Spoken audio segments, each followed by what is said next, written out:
नमस्कार मित्रांनो. स्कॅल्पिंग खूप महत्त्वाचा विषय सगळ्यांकरता. बरेच लोक स्कॅल्पिंग करतात, एक्सपायरी ट्रेडिंग करता ठरवतात की मी 1 मिनटं 5 मिनटं याच्या छोट्या टाईम फ्रेमवर लवकरात लवकर छोट्या एंट्रीज आणि छोटा प्रॉफिट घेऊन लवकरात लवकर बाहेर पडणं, आपण याला स्कॅल्पिंग म्हणतो ना.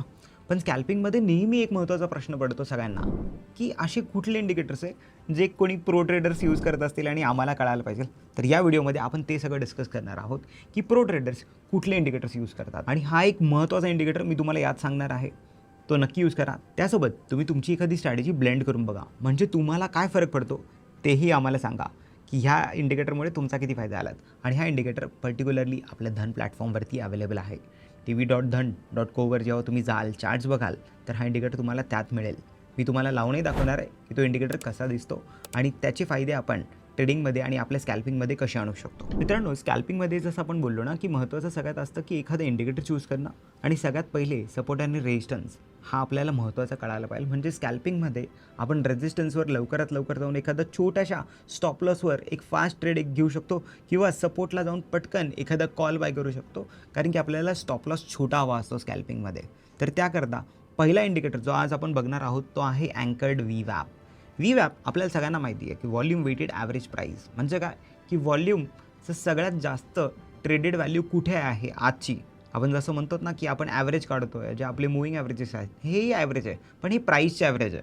यावरनं व्हॉल्यूम नाही कळत आहे. बऱ्याचदा एखादा स्टॉक 100 ते 110 मूव्ह झाला आहे, पण 110वर जाताना सगळ्यात जास्त व्हॉल्यूमनी त्यात कुठे एंट्री झाली आणि त्याचा त्या हिशोबाने ॲव्हरेज काय होतं. समजा तो 105 असेल तर तुम्हाला कळतं अरे प्राईस 110पर्यंत गेली आहे, ॲव्हरेज तर 105लाच आहे.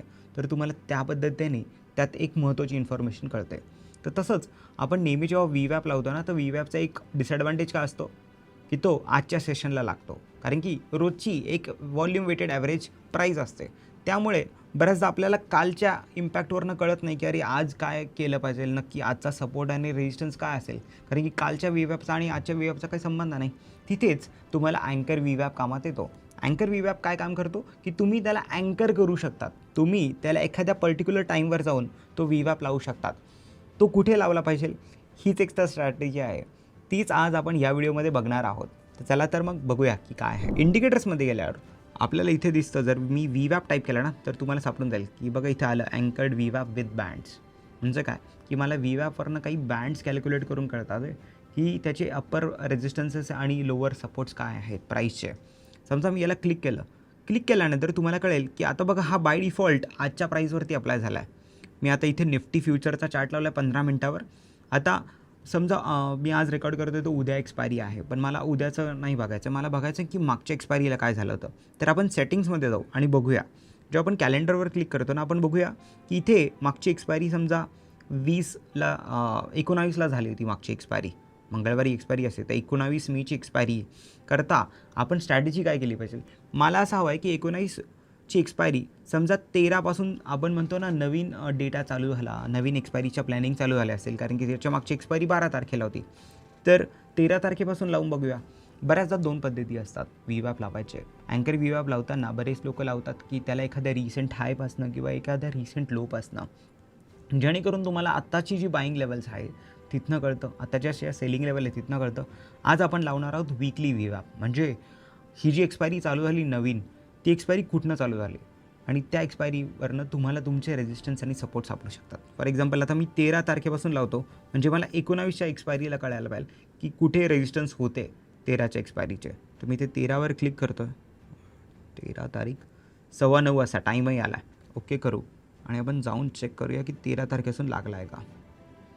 तर इथे चार्टवर मला दिसतं इथनं लागला आहे. हां, 9:15 13 मेला लागला आहे. पण आता मी 13 मेला आयडेंटिफाय नाही करत आहे, मी 19 मे करता लावला होता हा VWAP. मला बघायचं 19 तारखेला काय एंट्रीज किंवा काय रेजिस्टन्स आपल्याला दिसता येते. आता ही 19 मेची तारीख बघतो आहे. अच्छा, इथे मार्केट चालू झालं आहे आणि तुम्ही बघताय तर ही रेड लाईन जो पहिला त्याच्यात रेजिस्टन्स आहे, ही जी ब्लू लाईन आहे ना, हा VWAP आहे. हा 13 मेपासून चालू असणारा VWAP आहे. आणि इथे मला दिसतं की तो जो पहिला बँडचा रेजिस्टन्स आहे, म्हणजे या ब्लू लाईनच्या वरती पहिला रेजिस्टन्स आहे, खाली ग्रीनमध्ये पहिला सपोर्ट आहे. आपण गेलो आणि एक्झॅक्टली पहिल्या रेजिस्टन्सलाच आडलो आहे आणि तिथे तुम्हाला दिसतं की एक छोटी कॅन्डल तर बनली, लॉंग लेग डोजी टाईप. त्याचा हाय नाही ब्रेक होते, तिथनं थोडं रिव्हर्सल होतं. तुम्हाला कळतं की जर मला इथे रिव्हर्सल ट्रेड घ्यायचा असेल तर मी इथे रिव्हर्सल ट्रेड घेऊ शकतो. आता मी हे तर 15 मिनिटावर बघत होतो. आपल्याला स्कॅल्पिंग करायची म्हणून आपण एकदम शॉर्ट टर्म टाईम फ्रेमवर जाऊन बघूया. आता मी टायमिंग 5 मिनटं लावतो आणि आपण 19 तारखेला जाऊन बघू 5 मिनटाच्या टाईम फ्रेमवरती कसं दिसतं आहे. इथे मार्केट ओपन झालं आणि आपण रेजिस्टन्स 1च्या वरती होवर करत होतो. थोडं वर जातं आहे 5 मिनटाच्या टाईम फ्रेमवरती. बँड्सच्या व्हॅल्यूज चेंज झाल्या थोड्याशा. आता आपण बघतो की हा प्राईस वर जाते. वर जात असताना तुम्ही काय करू शकता की मला इथे वर जाताना एक छोटंसं वरती असं दिसतं की ट्रेंड असं वरच्या साईडला दिसतं, तो बघायचा आहे. तो मी इथे लावला आणि इथे खालून एक सपोर्टही चालू होता समजा, तोही मी लावला. आता मी ही रेजिस्टन्स आणि सपोर्ट करता ट्रेंड लाईन मार्क करून घेतली. सकाळी एक चॅनलमध्ये प्राईस मूव्ह करत होती. इथे सकाळी 9:15 9:30 नंतर प्राईस मूव्ह झाली आणि जेव्हा मी एखाद्या मूव्हिंग ॲव्हरेज किंवा अँकर विवाप आपण लावला आहे, प्राईस एखाद्या बँडच्या जर जवळपास ट्रेड करत असेल ना, तर सगळ्यात सोपी स्ट्रॅटेजी काय अप्लाय करा माहिती आहे? त्याचा एक बँड बनवून घ्या. बँड बनवायला डिफिकल्ट जात असेल तर आपल्याकडे इंडिकेटर्समध्ये एक डार्वास बॉक्स पण आहे. बॉक्स ट्रेडिंग करा, म्हणजे मार्केटला एका प्राईसला एका रेंजमध्ये ट्रेड करू द्या. जेव्हा ती प्राईस त्या रेंजच्या बाहेर ट्रेड करायला लागेल ना, ब्रेक करेल बँडला किंवा ट्रेंड लाईनला, तेव्हा तुमच्याकरता एक चांगली अपॉर्च्युनिटी बनू शकते. नाहीतर साईडवेज मार्केटमध्ये आपल्याला लॉस व्हायचा चान्सेस वाढू शकतो. कारण की आपण जेव्हा इंडेक्स ट्रेड करतो तेव्हा आपण इंडेक्स खूपदा कमी करतो ट्रेड आणि आपण ऑप्शन्समध्ये ट्रेड करायला जातो. ऑप्शन्समध्ये जर ट्रेडिंग केलं तर थीटा हा एक खूप महत्त्वाचा विषय ठरतो आपल्या लॉस करता. कारण की प्राईस आणि आपलं बऱ्याचदा कन्व्हिक्शन राईट असतं, पण प्रीमियम मेल्ट व्हायला लागतो. बऱ्याचदा मूव खूप लेट येते. आपल्याला वाटतंय की अरे मी प्रेडिकही बरोबर केलं, तर मार्केट वरही गेलं पण माझे पैसे नाही बनलेत का, कारण की थीटामुळे तो नुकसान होतं आपल्याला. तर तसंच आता इथं बघा ही ट्रेंड लाईन लावली. मी बघत होतो की या रेजिस्टन्सच्या आसपास वरती खाली प्राईस मूव्ह करत आहे. कन्व्हिक्शन तसं समजा येत नसेल तर मला ट्रेंड लाईन इथे कळलं की इथे ट्रेंड लाईन ब्रेक होत आहे आणि आता इथे रेजिस्टन्स घ्यायला लागला आहे. साधारण दुपारी 1-1:30चा टाईम आहे, जेव्हा आपण म्हणतो ना युरोपियन मार्केट्स पण ओपन झाले. आपण युरोपियन मार्केट्सच्या टायमिंगवर डिस्कसही केले गेल्या व्हिडिओमध्ये. तर तसंच इथे जर मला युरोपियन मार्केट्सवरनं जर काही हिंट मिळाली प्लस ह्या इंडिकेटरवर मला काहीतरी कळतं पण आहे, तर मी इथे शॉर्ट एंट्री प्लॅन करू शकतो. आणि मग मला माहिती आहे की सपोर्ट्स कुठे आहे. सपोर्टपर्यंत मार्केट आलं. साधारण 3 वाजता तुम्हाला सपोर्ट लेवल इथे हिटही झाली. 2:45लाही हिट झाली. तुम्ही 23,740 तुम्हाला साधारण 23,640 100 पॉईंटचा इथे निफ्टीमध्ये ट्रेड मिळाला असेल आणि एकदम छोटा स्टॉपलॉस 30 ते 40 पॉईंट. या हिशोबाने हा बँड काम करतो अँकर विवा. अँकर विवा बँड्सबरोबर तुम्ही अजून एक इंडिकेटर जो आपल्याकरता इथे अवेलेबल आहे, अँकर विवा बँड्सबरोबर तुम्ही अजून एक इंडिकेटर अप्लाय करू शकता. तो आहे, तुम्ही इथे जाल तर सुपर स्कॅल्पर. सुपर स्कॅल्पर हा इंडिकेटर काय काम करतो आपण त्याच्या सेटिंग्स थोडं बघू. हा ATR बेस म्हणजे ॲव्हरेज ट्रू रेंज या बेसिसवर आणि त्याच्यात काही मूव्हिंग ॲव्हरेज आहे त्या बेसिसवर आहे. पण आपण काय करूया, आता आपल्याला स्कॅल्पिंग करायचं आहे. आपण काय करू शकतो, इथे ATR आहे, फास्ट आणि स्लो EMI आहे आणि RSIच्या बेसिसवर हे बँड कॅल्क्युलेशन्स आणि ATRच्या बेसिसवर बँड कॅल्क्युलेशन्स आहे. आपण तात्पुरता बँड्स काढून टाकू, एक EMI राहू देऊ फास्टवाला आणि हे सेल सिग्नल्स असू देऊया, सेल आणि बाय सिग्नल्स. आपल्याला काय हवं आहे की मार्केटने आपल्याला सेल आणि बाय सिग्नल्स द्यायला हवे. आता बघा इथे एक फास्टवाला मूव्हिंग ॲव्हरेज ठेवला, म्हणजे मी एक मूव्हिंग ॲव्हरेज लावून ठेवला. माझ्याकडे अँकरचे बँड्स आहेतच ऑलरेडी.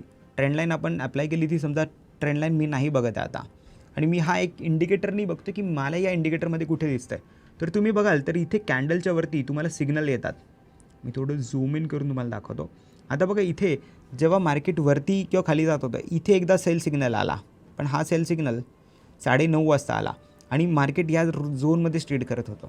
तर पहिला आणि दुसरा सेल सिग्नलने म्हणजे सेल सिग्नल आणि बाय सिग्नलने काही काम तर तसं केलं नाही आहे. आपल्याला हा सेल सिग्नल कधी असायला हवा, जर मला सेल करायचं आहे तर माझ्या मूव्हिंग ॲव्हरेजच्या खाली पण ती कॅन्डल गेली पाहिजे. आता इथे मला हा सेल सिग्नल तसाच भेटतो आहे. एक्झॅक्ट त्या कॅन्डलनी मूव्हिंग ॲव्हरेजलाही क्रॉस केलं आहे आणि सिग्नलही मला आला आहे.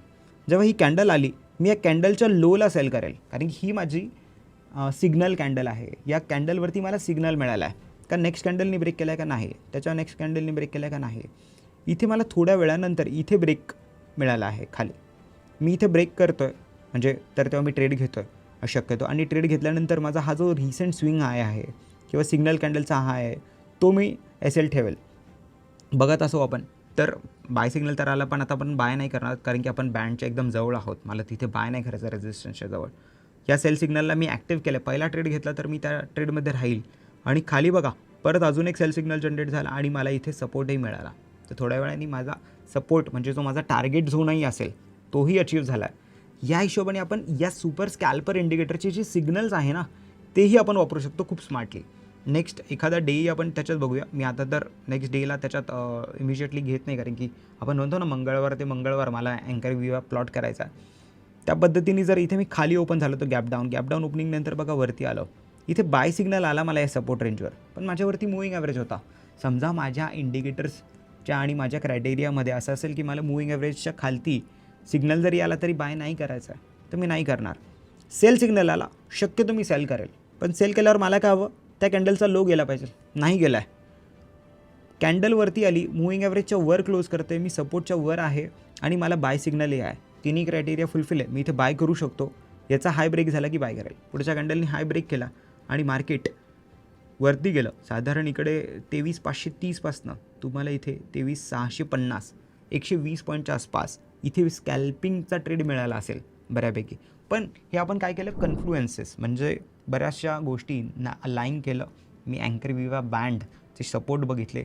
मी एक सुपर स्कॅल्पर इंडिकेटर लावला आणि हे सगळे इंडिकेटर्स फक्त धनच्या tv.dhan.co वरती अवेलेबल आहेत. म्हणजे आपल्याकरता कस्टमाइज इंडिकेटर्स जे प्रो ट्रेडर्स वापरतात ना, ते इथे अवेलेबल आहे. त्यामुळे ट्रेडिंगमध्ये खूप फरक पडू शकतो. हे इंडिकेटर्स तुम्हीही वापरा. तुम्ही चेक करून बघा की यात तुम्ही काय स्ट्रॅटेजीज बनवू शकतात. या इंडिकेटर्सबद्दल डिटेल माहिती तुम्हाला भेटून जाईल. तुम्हाला जे काय प्रश्न असतील तेही आम्हाला विचारा, आम्ही सांगू. जशी आज आपण स्ट्रॅटेजी डिस्कस केली तसे तुम्ही हळूहळू स्ट्रॅटेजीज बनवा. त्याने तुमच्या ट्रेडिंगमध्ये खूप मोठा फरक पडेल. भेटूया पुढच्या व्हिडिओमध्ये. तोपर्यंत happy trading. Investments in the securities market are subject to market risk. Read all the related documents carefully before investing.